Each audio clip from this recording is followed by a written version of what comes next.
is a complicated topic. I don't think you really crack down on homosexuality. You can't stop it. You can prevent it from happening openly.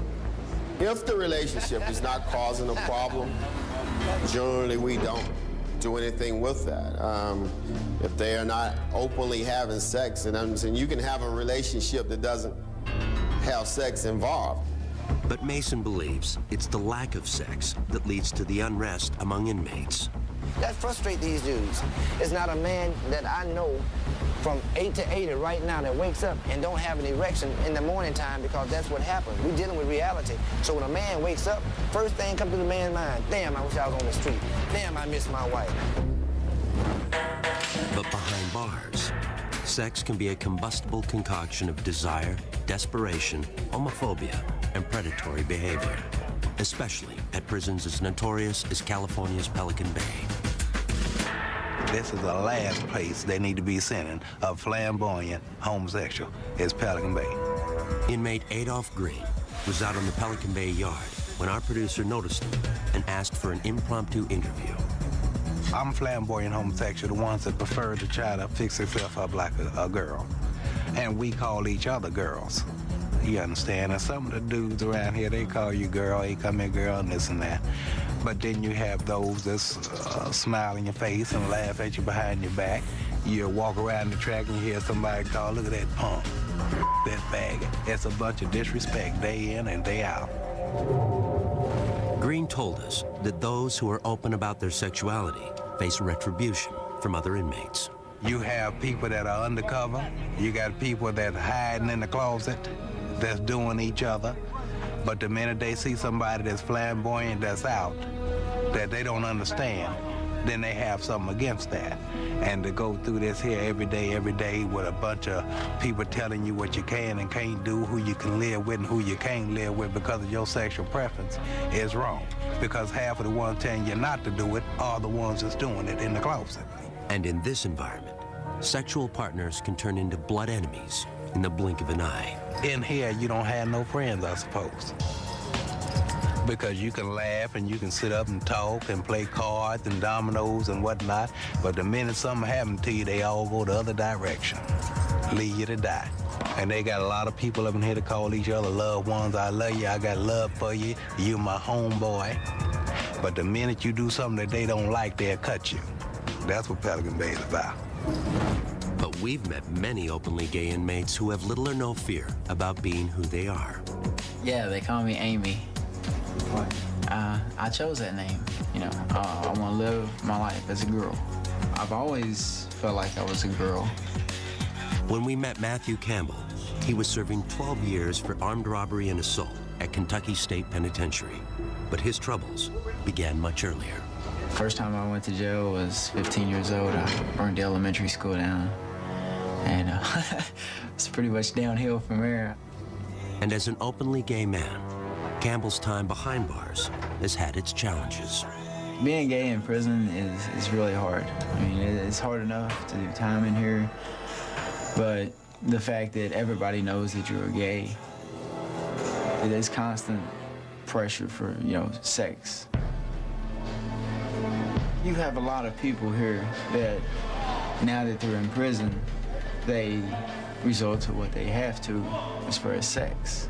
I have to say there's very few people here that are gay on the streets and gay in here as well. There's a lot of people that say they don't mess around, but then when they get you by themselves, it's like, hey man, what's up? One of the things that struck me about Matthew was how comfortable he was in his own skin. I mean, here's an openly gay inmate in a southern prison, and he didn't have any problems with it. But when we went out to the yard to try and get some B-roll of Matthew playing backgammon, it became clear that a lot of the other inmates did have a problem with him being openly gay. Come on, shorty. Some people just were avoiding him, and he was actually calling out to them. Are you scared? And it wasn't until the cameras went away and we backed off a little bit that people were willing to come up and get involved in the game with him. In spite of the hardships, Campbell told our producer that prison has played an essential role in his life. If I hadn't came to prison, I would have probably ended up dead. Now my family knows I'm gay. You know, I told all them when I came here, So, you know, they all know what to expect from me now. And then, you know, it's like I told them, it's going to be a different person. But before Campbell can prosper on the outside, he'll have to learn how to deal with perhaps his greatest temptation. And it has nothing to do with his sexuality. I'm fascinated with guns. You know, I find guns fascinating. And, you know, I get a gun in my hand, it's like, you know, it's trouble. Coming up on Lock Up Raw, Prison Love. We've been together about 2 years. I'm the wife. They're not only lovers, they're loan sharks. Mostly everybody in here has some type of hustle. And later, the unique complications of a wedding behind bars. You get a ring to put on your hand. Oh my God, the best ring. Get the wedding started.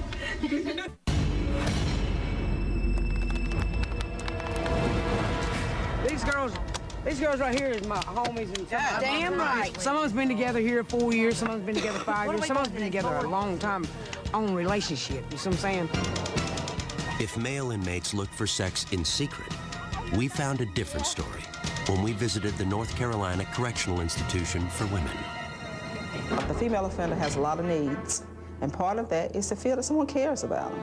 And that has a lot to do with them bonding. Because a lot of women have been abused, when the first sign that they see somebody they think they care about them, they run to it. They don't take time to see if that person's really good for them or not. As a result, the prison places strict limits on intimate relationships. Ladies, y'all put some space in between y'all. It is a rule violation for inmates to have sex in prison. I love you! When we see it, then they are punished because of that. We can't have it. But we met one group of inmates willing to share their secrets for skirting the rules. They were led by Don Braswell, known around here as Heavy D. You mostly have 10-4s in here. Yeah, you very somebody that you can. 10-4s is like another inmate. Like I say, Chelsea, man, 10-4 for me and my girlfriend, man, while I go in here. You know what I'm saying? I'm gonna fall out and have a seizure before. So she's gonna fall out and have a seizure. It's just easy to get them to 10-4 for them, where you can give them maybe 2 or 3 cigarettes or a pack of coffee, stand there and watch. And some police knows what you're doing, so they don't care. That's why I tell you, the police, you got some police that's down with inmates and some police that's against inmates. While some inmates sneak away for quick sex, others, like Kathy Phillips and Devin Gann, seek long-term relationships. We have a good relationship. We've been together about 2 years. And for a relationship in here, it's good. Known couples aren't usually housed together, but we manage to connect sometimes. Yeah, there's a way around everything. When we met them, Kathy was 42 years old and serving 14 to 17 years as a habitual felon, with multiple counts of forgery, larceny, and resisting officers. Devin was 25 years old and serving 9 to 12 years for second-degree murder. There was a man that I lived with, he was a drug dealer. It was a robbery gone bad, and he got killed, and I left the crime scene with the guy who killed him because it was a bad situation. But in prison, the two women seem to have discovered a comfort zone. You get in here and you don't have anybody, you don't have anything, so you just sort of cling to somebody. And women are more affectionate or whatever anyway, so it looks like normal couples on the streets, but it's all women. Some look like boys. So yeah, they shave their head and they walk around like a little boy. Yeah, they even hold themselves like there's something down there. But any relationship in prison involves towing the line. A new couple, it's like the staff sort of zone in on them, give them a hard time, but then after a while, it's like, you know, they just get used to seeing you as a couple and they sort of ease off. I mean, you can't, you know, kiss in front of them or do a sex act in front of them, but they're not on you for every little thing. I respect the staff, they got their job to do, so I don't cross that line. In spite of rules against it, Kathy and Devin appear to be a picture of domestic bliss. I'm the wife. We spend our money together. I shop and get our stuff and cook our food every day and make sure she has her stuff. We do everything together, everything. You know, so whatever she's involved in, I'm involved in. Yeah. That includes the family business. Kathy and Devin are not only lovers, they're loan sharks. Whatever you give them, they owe you double. I started out with $10. Put the 10 out, poured in 20 the next week, put the 20 out, poured in 40 the next week, and I just kept doubling until I got on my feet and got stable. And it's a good hustle. Mostly everybody in here has some type of hustle because, I mean, a lot of people don't have help from home. And you have to survive in here. Prison's not free. They give you 3 meals a day and a bar of state soap, and that's about it. All your hygiene, your food, if you don't want to eat what's in the dining room, you pay for it. And if you don't have anybody on the outside sending you money, the only jobs here you can make money off of is probably 40 cents a day. 40 cents a day will never support you. So people do all kinds of stuff to make hustles if they don't have somebody on the outside. But there's all kinds of hustles, and loan sharking is one of them. But the loan shark lovers insist they never use muscle to extract payment.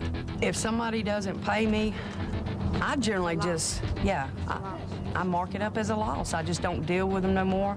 I tell my friends that loan shark, don't deal with them. You got some people in here that'll bust them in the head with a lock or something. I ain't down with that. Devin told us that she used to run an even riskier business. Before her, I had my own hustle that was pretty much staff related. Yeah. I would find weak staff, whoever I found in here, because they obviously can't find somebody on the streets to get hooked up with. And then I would play them to get some money. And then what? I'd continue to get money. Then she'd have them fired. Devin believes that the officers she seduced deserve their punishment. I have no remorse when it comes to that. I feel as though it's some type of perverted injustice. When you come in here and you think you can get a free lick off of an inmate and you have access to the free world. Yeah. I've gotten a lot of money that way. Yeah. But I've kind of cut that out in this relationship. Yeah. I'm retired. As close as Kathy and Devin were, they told us they have no illusions about a future together. We take it day by day. Yeah. There's no promises of forever or nothing like that. We're very realistic in our relationship. There's a lot of dreams and wishes, but we know that those aren't realistic. You know, we'll just enjoy today. Yeah.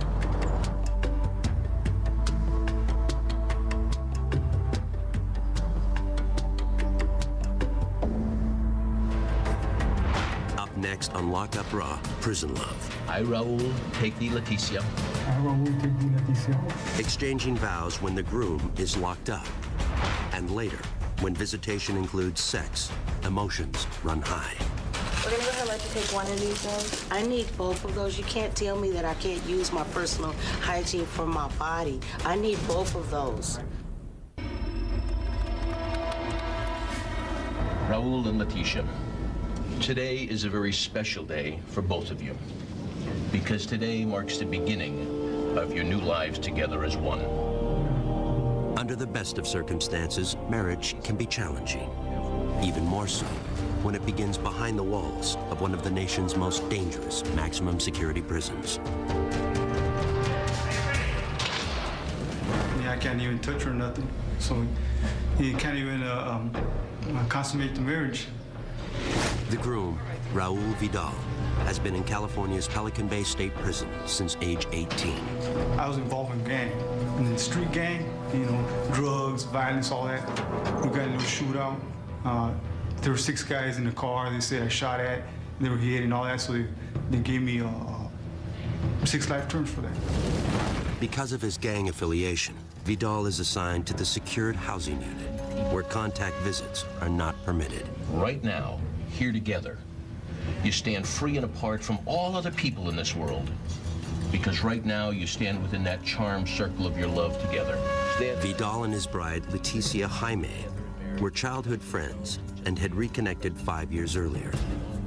Though it's unlikely Vidal will ever be free, Leticia agreed to marry him anyway. Her son, Ruben, stood in as best man. He has a ring to put on your hand. Okay. Oh my God, the dog ring. Get the wedding ring. She seen me, the person inside, that I'm a human being. She opened up her house, her heart. She gave me her family. I, Raul, take thee, Leticia. I, Raul, take thee, Leticia. To be my wedded wife. To be my wedded wife. To have and to hold from this day forward. To have and to hold to this day forward. I'm the black sheep of my family. I'm the only one that ever been in prison. I, Leticia, take the role To be my wedded husband. to be my wedded husband, To have and to hold from this day forward. to have and to hold for this day forward. I just been thinking about the sacrifice she made, you know, how much she loves me to do something like that. As you take this ring and place it on her hand, Raul, will you repeat after me? I give you this ring. I give you this ring. As a symbol and commitment in marriage. She knows that the possibility of getting out are slim to none.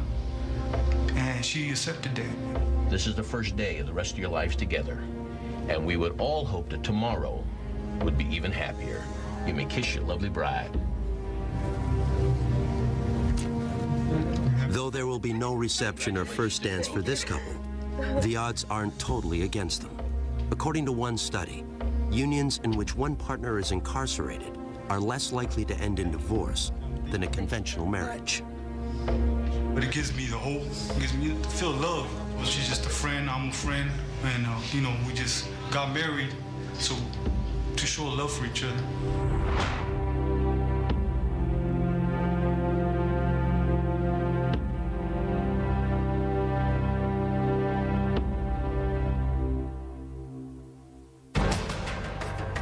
Next on Lock Up Raw, Prison Love. Just being cuddled up with a female makes you appreciate the little things in life. A rare night of physical intimacy for a convict and his wife. And later, I begin to hear people talk about, oh, she's got sentenced to death. She's gonna die for the crimes that she committed. identical twins divided by death row.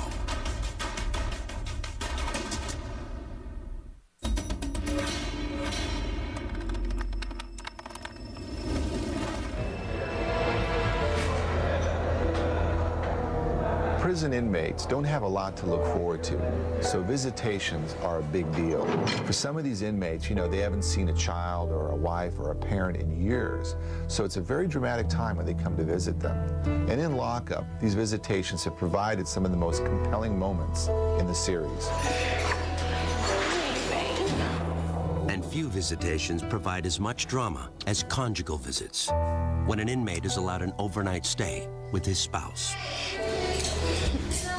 It makes you appreciate the little things in life. When we met Ron Golden at California's Kern Valley State Prison, he was serving a 22-year sentence for armed robbery and assaults on correctional staff. He claimed that his recent marriage to a childhood friend helped turn him around. Before I was married, I was always in a lot of fist fights and riots or whatever, in and out of hole. Golden's improved behavior earned him the right to a 46-hour conjugal visit with his wife in one of the prison's family cottages. But before the visit begins, Hope Golden must pass through security. Do you have your ID? It's in here. Right. Can you get it for me? It's inside in an envelope. Let me get it from you. Okay. When Ron's wife, Hope, showed up, we thought we'd just get shots of her being processed, coming through the metal detector, opening her bag, getting shots of her and the CO there going through her things. Then it turned into a bit of a scene. Okay, baby oils can't go in either. That wasn't on the list. It's a lubricant. Like, this isn't factory sealed, it can't go in. Everything has to be factory sealed. And this is not in a clear bottle, and it's unopened, and it contains alcohol in it. Everything that is made like that has alcohol in it. Anything that contains alcohol, it specifies in the rules. Everything just about has alcohol in it. It appeared that some of the things that she was bringing in were not allowed, and Hope was not very happy about that. So as things were being pulled out of her bag, Hope started to get a little angry. We're gonna go ahead and let you take one of these in. I need both of those. You can't tell me that I can't use my personal hygiene for my body. I need both of those. Okay, I just talked to my supervisor, and she said... Can I speak with her, please? Because you guys are going a little bit to the extreme.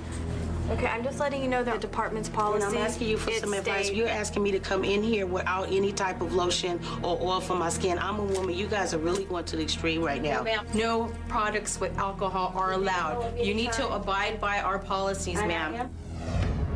After coming dangerously close to being denied her visit, Hope is allowed to proceed to the prison's gated conjugal unit. There's good things and bad things that you have to go through to get here. Hope Hope says the difficulties of a prison visit are worth it.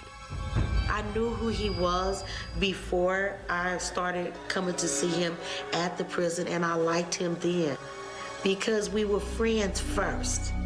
And that's what made us bond as lovers even better. And it was special because we didn't make love till we got married. And that's something that I never did before. So I was happy about that too. What are you guys gonna do for 2 days? Well, we're gonna have fun. We're gonna probably do a lot of exercise, jumping jacks and stuff. Liar. Golden is finally escorted across the prison yard to the Family Visitation Center. His long-awaited reunion with his wife is just moments away. I'm feeling marvelous, extremely excited.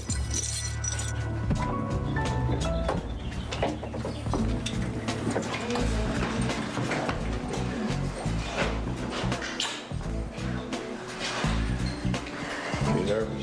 Mm-hmm. I know, we ain't used to this. You know, sometimes when a camera is in the room, people are not going to act naturally. And Ron and Hope both knew that we would be there for the beginning of the conjugal visit, certainly not during any part of the conjugal visit. Oh, the crew was real nice, very pleasant. But as I stood to the back of the room to get kind of a wide shot, I could hear them talking, saying, "Is he gone yet? Is he gone yet?" They just wanted me out. But visitation is also bittersweet. Our crew saw how much so at Indiana State Prison when the family of inmate Jerry Bonds arrived for their first visit in months. To be honest, I grew up with a two-parent, middle-class home. You know, my brother and, you know, my older brother, and they all graduated from college. You know, I just happened to just go down the wrong road with selling drugs and ripping around in the streets. Bonds is serving 85 years for robbing a liquor store and killing the owner. I had two daughters at the time, and my girlfriend at the time, she was pregnant with my son, so she was too much pregnant when I got locked up. That child, Bonds' son Eddie, was 8 when we shot at Indiana. Even though he had never lived with his father, Eddie was missing him nonetheless. He actually shot a person, and he didn't mean to, but when I see him again, I'm like,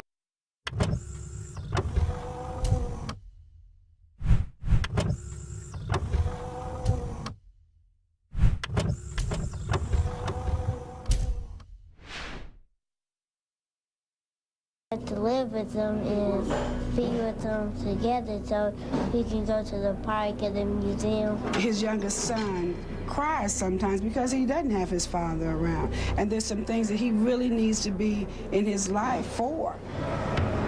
But Bonds has had a tough time following the rules in prison as well. His last infraction was for attempting to intimidate an officer. That, along with 3 urine tests that proved positive for marijuana, has cost Bonds visitation privileges with his family. He had only recently gotten them back, but with restrictions. So right now I'm on non-contact status. It's like through the phone and the glass. How did you react when your son told you that he wasn't going to have contact visits anymore? Well, I was upset at first, and I even threatened him to not even bring his kids up here, you know. And I was very upset with him. Matter of fact, I was so upset with him I couldn't think straight. Bonds acknowledged that his actions, both in and out of prison, don't set the best example for his children. And it's like, how can I tell you guys to be good and do good in school and stay out of trouble? And every time you come and see me, I'm on restriction from visits, or I can't have visits because I'm in trouble. And they're like, well, you're kind of a hypocrite, Dad. You know, you're telling me to be good, but you're not being good. Our crew caught up with Bonds shortly before his first visit with his children and parents in months. Your clothes are pressed, your boots look like shiny new. You want to look kind of spit because it is a special day. You know, because your family do come, they came from so far. It puts a smile on their face and see, okay, you are doing okay. You know, because they worry about me here. But first, Bonds would need to pass pre-visitation security measures, starting with his freshly pressed clothes. All right, do me a favor, go ahead and completely disrobe. Despite the fact that he will not have physical contact, Bonds, like every other Indiana inmate, is strip searched prior to visitation. All right, this time open your mouth, please. Put your fingers in, spread your cheeks apart. Upper lip up, please. Lower lip down. Can you look inside your nose, please? Authorities must ensure that inmates are not attempting to pass contraband to the outside. Turn back around, squat, cough. All right, go ahead and get dressed. Meanwhile, the Bonds family has to pass through security as well. And even though it was nearly a 3-hour drive to get here, Jerry Bond Sr. feels it's worth it. When a person is down, you really have to be there for them, you know? So what we try to relay back to Jerry is that we hope you get out of here sometime soon. And then when you do get out, you know, to pick up where you left off and show these kids that they're not just coming up here for, you know, nothing at all. I'm just anxious, man. I want to see him so bad. I wish I could touch him and hug him, but I guess this is better than nothing. Finally, the waiting is over. What's up, man? What's up? How y'all doing? Y'all looking cute. Thank you. Look up, let me see you. Let me get a smile, man. I ain't seen you in a while. How you doing in school? Which grade you going to, Eddie? Well, the hardest part is like seeing him behind the glass and he's in here and stuff. So I really want him to get out. When his kids can't hug him, like I told him, he's hurting his kids. You know, I can stand the hurt, but sometimes kids can't. What's wrong with Granddaddy? Let me speak to him. Hold on.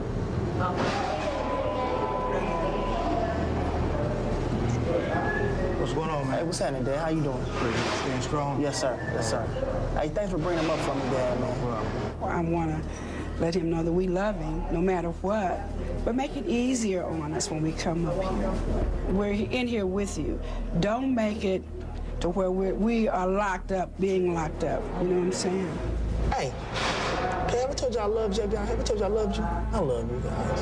And I'm sorry, okay? Would you guys forgive me? Limited to only 30 minutes, the visit hardly seems to have begun when it's time to leave. I love you. Y'all be good. Bye-bye. All right, stay strong. Yes, sir. I'm praying, hoping that this is the last time they had to come up here like this and see me behind the glass, because it's not a good feeling. Not a good feeling.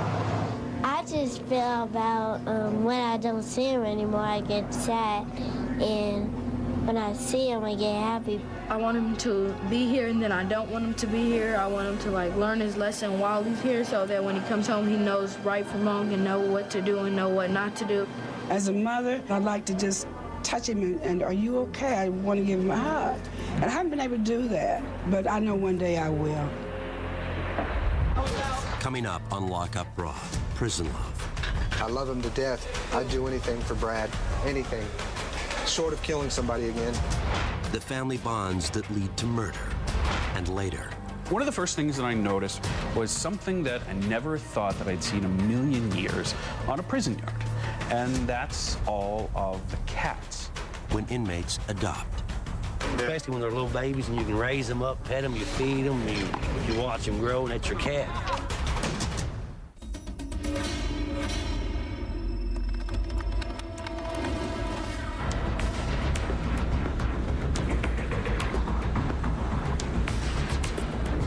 The bond one inmate might develop with another is often the only thing that helps them survive the bleak existence of a life behind bars. In some cases, those bonds have existed their entire lives. Over the years, lockup crews have discovered a surprising number of family members serving time together. But few have ever had to face the difficult circumstances that confronted Yvette and Doris Gay. Being on death row was like I needed to be with my sister. The identical twins, both convicted of murder for helping Yvette's former boyfriend carry out a triple homicide, were sent to the North Carolina Correctional Institution for Women. Doris got a life sentence. Yvette was condemned to die. She told us about her first day on death row. I began to hear hurls and insults when I first got in the gate. I began to hear people talk about, oh, she's got sentenced to death. Oh, she's gonna die for the crimes that she committed. Even though they were housed at the same prison, The women were prohibited from seeing one another. But occasionally, Doris would catch a fleeting glimpse of Yvette. And I would go by the chapel, and I see my sister. She'll be in the window, you know, and I'll walk by with a group of ladies, and everybody would say, well, Doris, there's your sister. And I said, God, there she is. And I said, Lord, I wish she was out here, you know. And I hated to go by there just to see her, and it would hurt my heart, and I would ache. After 6 years of separation, Yvette's punishment was reduced to a life sentence, meaning she could leave death row and reunite with Doris. I was so excited for her, and she came and hugged me, and we were crying and kissing and hugging, and oh, it was like a great reunion. I started crying. I got emotional, and I just began to praise God. Yeah. Though they can see each other on the yard, prison officials won't let the sisters share a cell for security reasons. They think we're the same person in the same dorm, the officers, and they get confused. It's interesting and kind of unusual for corrections because if you're not paying attention, you don't know who you're talking to. It's one of the reasons why we house them separately. Look how I look. Yeah, you look wonderful. You look wonderful. Yeah.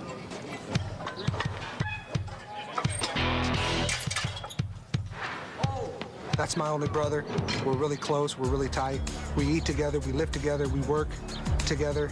Our visit to the Anamosa State Penitentiary in Iowa led us to another memorable pair of siblings, Michael and Brad Love, whose lifelong allegiance drove them to kill. Growing up, I wanted to be him. You know, he's almost 4 years older than me, you know, and I see him running around drinking and breaking into stuff and doing whatever he's doing, and I'm like, I'm gonna be like him. That's my big brother, that's my idol. And so, you know, I kind of followed in the same footsteps. But as the Love brothers revealed to our crew, those footsteps led down a bloody path that ended at a holiday party in their trailer park. It was Christmas night, 1992.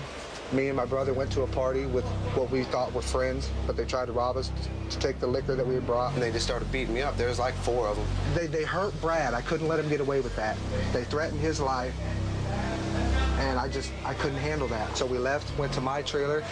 I got a shotgun, my brother got a knife, a machete, and we went back out there and did what we did. I remember Mike standing there, and he had the gun pointed up at the door of the trailer. And one of the dudes looked out the window, and he was like, F you, or whatever he said, and boom, and then he shot. So I shot 3 people, he cut up 2. We were both charged with first-degree murder, which carries a life sentence in Iowa. And that's it. Life means you don't ever get out. But Michael wasn't prepared to see his brother suffer that fate. Brad didn't kill anybody. I'm the one that shot and killed the guy. So I didn't think it fair for him to spend the rest of his life in prison. They come to me and say if I pled guilty to first-degree murder, they would plea bargain him down to lesser time. So he plea bargained down to 125 years, which to me that's still excessive, but it's better than a life sentence. He gets to go home where I'll probably end up dying in prison. How does that make you feel? It makes me feel like a piece of really, man. You're my only brother, and because of something we did, and we did it together, and you know, he takes responsibility for his own actions. I don't know, man, it makes me feel like I'm that tall because I let it happen. I think in my mind that he's here because of me, so I carry that guilt around every day. He was 18, he turned 18 in county jail. He had a whole life ahead of him. He could have been a pro football player or a rock star, whatever he wanted to be. And I feel in my mind and my heart that I ruined that for him. And there's no way to explain how much guilt I carry around. The Love brothers were initially incarcerated together at another Iowa prison. But once again, Brad followed Michael, and the result was more violence. The last fight that we got into, this guy told on my brother for smoking weed. Mike told me, he said, here, I'm gonna go beat him up. He's like, I want you to shoot jiggers, watch out for us. I said, all right. So I was standing outside the cell, and Mike goes in there, and I don't know what made me do it, but I look in the window, and it was only supposed to be one dude in there, but there was 2 guys, and they was trying to get on Mike. And I was like, no, you know, that ain't gonna happen. So I ran in there, and I grabbed the other dude and beat him up pretty bad. And then they shipped me out, and then that was it. Yeah, it sucked. Brad was transferred to Anamosa, only to find a long-lost relative was already doing his own time there. My father was in here messing with kids, and, you know, I ain't cool with that. And he tried talking to me, but I told him, I said, dude, I just can't, I ain't got no respect for you for what you did. I hate that.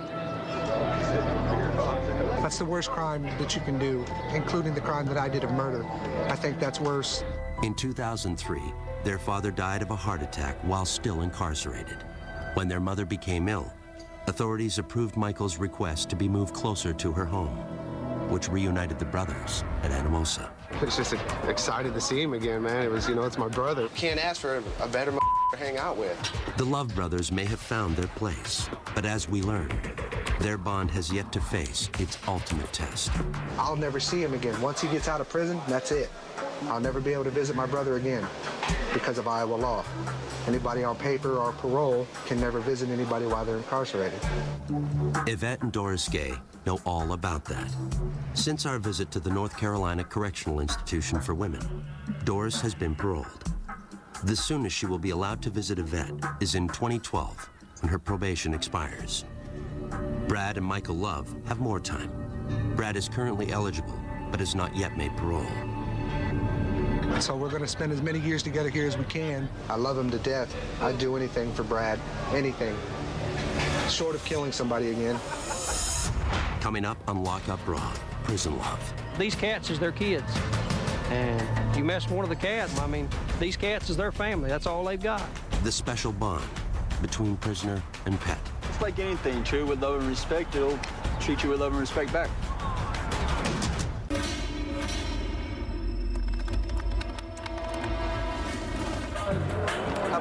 The social center of almost every prison is the yard.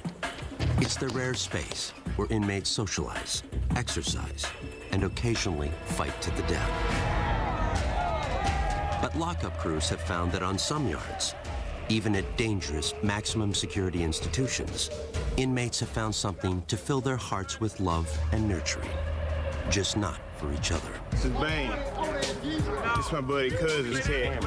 Nobody's family home cat is, I could see, could be happier than these cats in here. One of the first things that I noticed when walking out of the yard in Kentucky was something that I never thought that I'd see in a million years on a prison yard.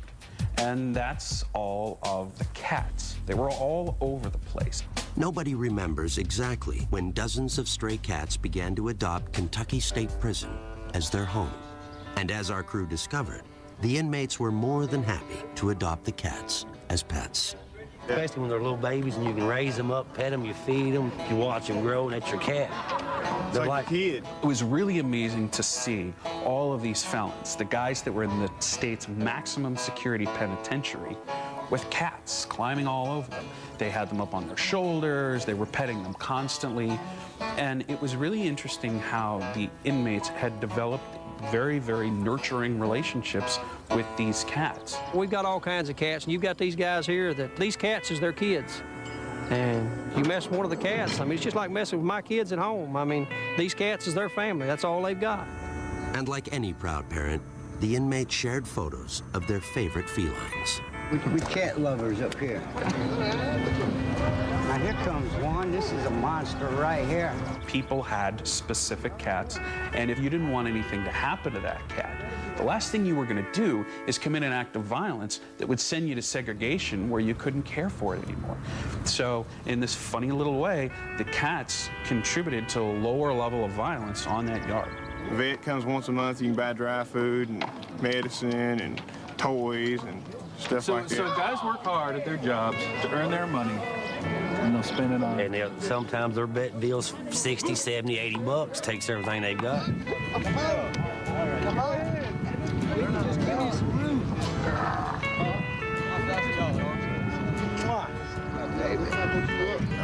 Red, I wish you cats would get together and get rid of some of these rats we got running around this yard, man. Don't like rats, man. Yeah. The people rats. Now, you leave the little bitty mice alone. We found an even more unlikely bond at California State Prison, Corcoran. It's like anything, treat with love and respect, it'll treat you with love and respect back. We were just kind of out on the yard shooting, and I looked over it and I saw these guys petting something. And at first I thought it was like a kitten, and it ended up it was a gopher that they had tamed. We shampoo them, you know, give them little baths, you know, bring the dirt mites in and play with them and let them run around in our cells, feed them apples, lettuce, take care of them, and they're good little pets.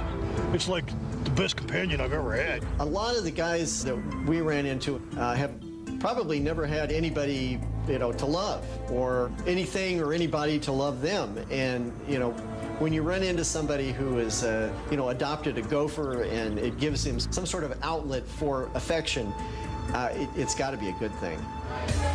But we found a very different case of inmate-creature bonding inside California's San Quentin State Prison. I'm Mike Miller is my real name, and the staff here call me the Birdman of San Quentin. The first day I got here at San Quentin, birds seemed to have flocked to me for some reason. And I don't know, they probably think I'm the Birdman of Alcatraz. Maybe they're mistaken because he has a shaped head too. Miller was serving an 8-year sentence for burglary when he proudly showed us his cell, a virtual shrine to his winged friends. And ever since I've been here, the birds just come up to me like they know me. You know, I got them landing on my shoulders and my hands and, you know, different kinds of birds, not just pigeons, but I got the, you know, the different kinds of blackbirds like the finch and the redwing landing on me. I think the birds is a good way of releasing a lot of tension and anger. And before I got arrested, my girlfriend used to chase the birds away. She didn't want me around, and so when I'm in here, I have a chance to mingle with the birds. And basically, that's about the only friends I got, but birds, you know, I can't trust anybody else.